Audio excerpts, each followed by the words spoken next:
I'm not the best at dealing with failure.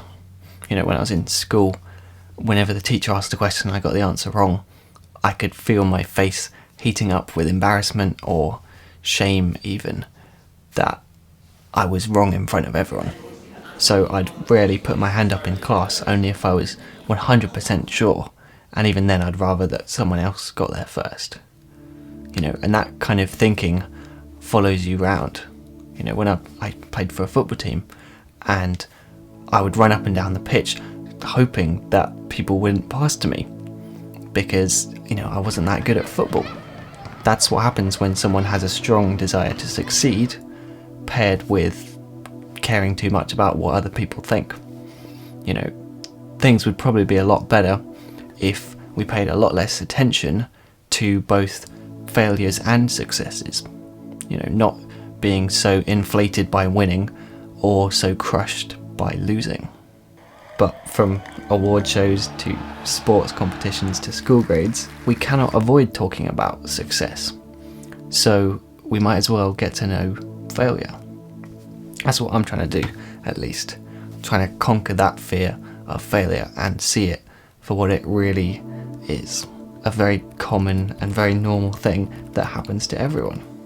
So for example, in 2013 I started making a short film called Blank, and we spent months planning it all, writing a script, and then I convinced about 8 friends from school to spend a week of their summer break on set.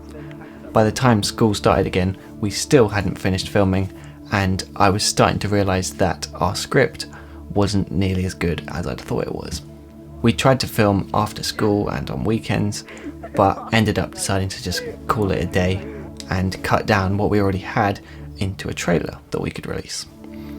And then that never happened either, So it was a failure in the sense that what we had shot wasn't anywhere near as good as I'd hoped it would be. But more than that, it was a failure in the sense that I gave up and, leaving nothing to show for everyone's time and efforts. Then there was Two Wrongs, a short film shot in 2015. Now, there were plenty of ways that this short film wasn't a failure, but financially, it was pretty bad. It, hasn't come close to even making back half its money. And to be honest, I'm okay with that. If our main goal was to break even, then we would have made some very different choices. But as far as the overall quality of the film, I think there were plenty of failures there too, and those are a lot harder to come to terms with. But as time goes on, I'm realising that failure is just a natural part of the process.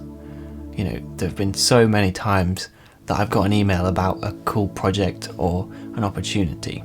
Like, yeah, we'll fly you out to America for this sponsorship, come to Austria for this music video, Luxembourg for this feature. And each one of those led to nothing. They didn't pan out for whatever reason. For every project, there are plenty that never got past the planning stages. Every script is built on a stack of drafts that weren't good enough.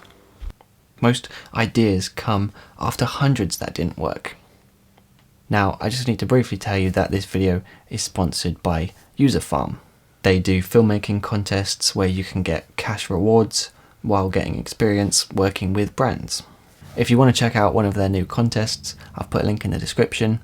Could be a nice chance to try out something, even though you might fail. Do you see what I mean? I don't feel comfortable talking about failure.